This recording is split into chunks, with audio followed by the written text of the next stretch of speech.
So, with the PS5 Pro coming out, I was actually told by Rob from the gaming duo, check them out on their Discord.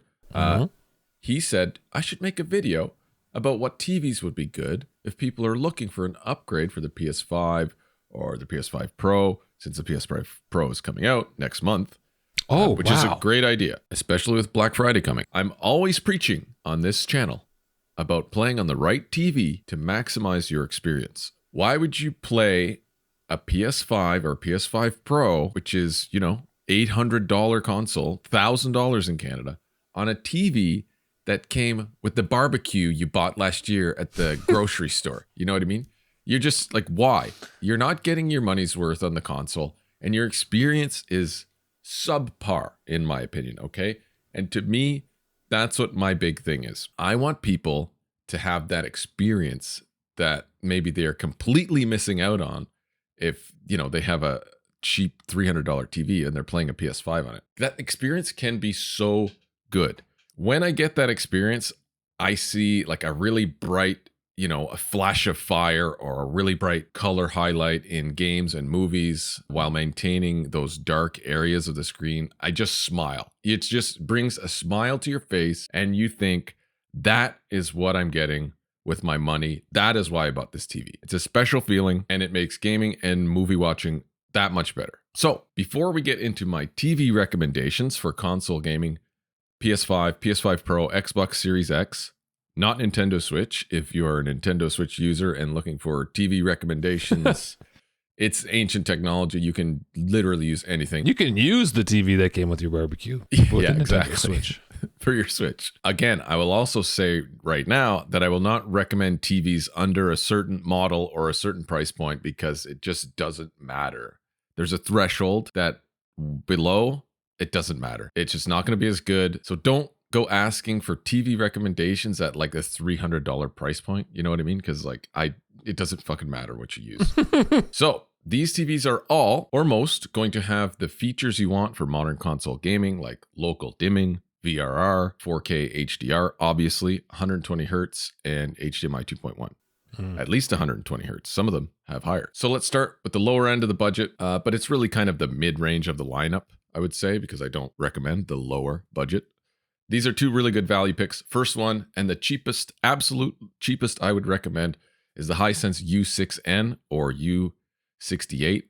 Depends where you are. Not the U6K, that was last year's model and does not have local dimming, but they upgraded it for 2024. So now it is much better at the U6 model. This is $600 US for a 65-inch. I found it for 700 Canadian, which is actually a better deal in Canada compared to the American price. Yeah, I was going to say 600 US should be around like $900. Yeah, so that's a really good price in Canada for the U6N or U68N, I believe it is in Canada. I do not recommend lower than this model, the U6. It won't have local dimming, so the contrast is not going to be good. Is this LCD? This wouldn't be an OLED. No, this is going to be mini LED. This thing is going to do 4K 60. It won't do 4K 120, but it does 2K 120 and does have VRR. So at this price point, really good TV, best value for that price point.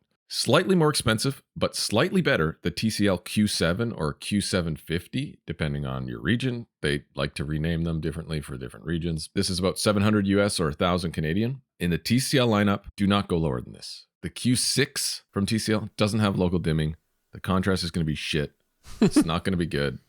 And it also has some fake half resolution, 120 hertz mode. Save a little more and get the Q7 or Q750. So the Q7 has local dimming. It is a mini LED. You're going to get a nice bright picture when it needs to be. It's going to have nice deeper black levels. Those highlights are going to pop in your games and you'll be glad and you'll smile. You're going to have the smile. You're going to get that smile.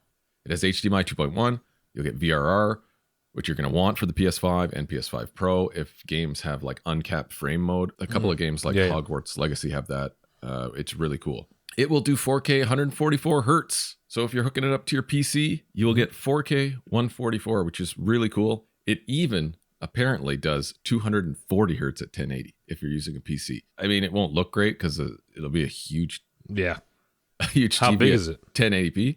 A 65-inch. Oh, yeah. No. Can you imagine 240 hertz on a 65-inch? Could you imagine 1080p on a 65-inch? I cannot, and I don't want to.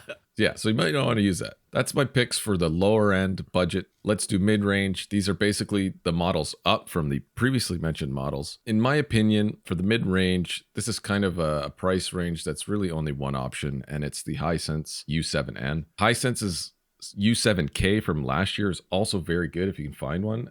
Still in stock somewhere at a discount, it would be comparable. So you're looking at about 800 US, 1,000 Canadian for this. It's going to do everything the U6N is. It's just going to be better at it. It'll have better local dimming and contrast for better black levels, and it'll probably be a little bit brighter.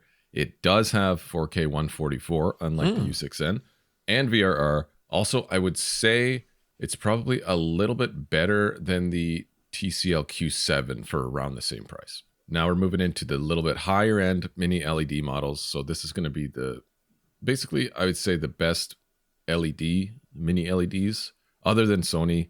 I don't recommend buying Sony because they're going to cost twice the price as these for really diminishing returns. Like Sony's a great TV, but you pay so much money for them. So I don't really recommend them to people because they're just that much more expensive. But we have the TCL QM8 or Q851, depending on where you are, which is going to do everything the Q7 did, but just going to be better. It's going to be better contrast, higher brightness. It will do 4K 144 as well if you want to spring for that over the Q7. It's $1,300 US, but get this, I saw it for $1,300 Canadian. Granted, for the 2023 model, but still, it's very similar for 65-inch, which is very good. If you're in Canada, not so much if you're in the US. I'd recommend my next option over this one if you're in the US, but 1,300 Canadian for this TV, really good. Next option, Hisense U8. This is the Hisense top mini LED model. It's phenomenal. This is what I have, the Hisense U8K from last year. Fantastic. This is 1,100 US or 1,500 Canadian. It's always surprising me, man. This TV is always surprising me compared to my OLED. It's a great high-end TV, great value. Like I said, the Sony mini LED is going to cost twice this much. So yeah, Hisense U8 at around the 1,100 US price point. Best value, best for sure choice. Now, if you want the pinnacle experience, the peak HDR, the best color brightness, and you have the cash, I would recommend going with the Samsung OLED series. So the S90, the S95. The S90 is a bit cheaper, but it's the QD OLED that you want. The S90D is 1,600 US or 2,500 Canadian. The difference on these TVs, obviously it's OLED. You're going to have that infinite contrast ratio that you get with the OLED. It's amazing. It's what all non-OLED TVs strive to be, but just cannot have. You just cannot have it unless you have the OLED. But the QD OLED is phenomenal for gaming just because of the panel tech and the color brightness. The other OLEDs, the WOLEDs, like the LG, they can get just as bright with white highlights. Yeah. But it's the brightness of the colors is almost 2 or 3 times on the QD OLED. It's insane. And when you're gaming, it just pops out at you. And it's so bright. There's so much pop. And that's what is really special about this. This is just HDR peak gaming. I have the S90D. It's the new standard I hold all TVs for that I look at. It has all the features that you would want except for Dolby Vision, because Samsung doesn't pay Dolby for their license across any of their products. So, but that's not an issue in my opinion. But if you are a movie freak as well, maybe you would go with the LG series, like the C4 or the G4. But the G4 is going to be much more expensive. But yeah, that's it. Hopefully that will help some people make a decision on what they might be looking at when it comes to TVs. But like I said, it's about the experience, and you'll get a smile on your face whenever you see like a bright fire flash across the screen, and it's just like, oh, that made you wince. Yes. You know, it made you wince a little bit, and then like that's how you can tell a good TV. That's just how it is. I have like a shitty TCL downstairs in the basement, and when I was playing Diablo on that. I was like, this is absolute shit, because Diablo is very dark. The caves, the shadows, the lighting, the torches, all that kind of stuff. It's so wishy-washy on this, like, I don't know, was a $400 LCD TCL I bought for the basement, right? Yeah. And I was like, God. And the moment you bring it up to the OLED, you're just like, it's an absolute game changer. Okay, so don't come at us with your $400 TCL LCD saying this is like good enough. Like you just haven't experienced the next level. Good HDR. Yeah, you haven't experienced. because some of that shit is fake HDR. My TCL is like this fake, weird. Well, it'll say HDR on the box, but that doesn't mean anything. Yeah. It just means it can accept the signal. That's all it means. But HDR, real true HDR, is getting those dark black levels and that peak brightness at the same time. That's what it is. And those shit TVs are not doing that. So yeah, let us know in the comments if you are going to be picking up a new TV, what you're going to be getting. Hopefully this helped, and we'll see you next time.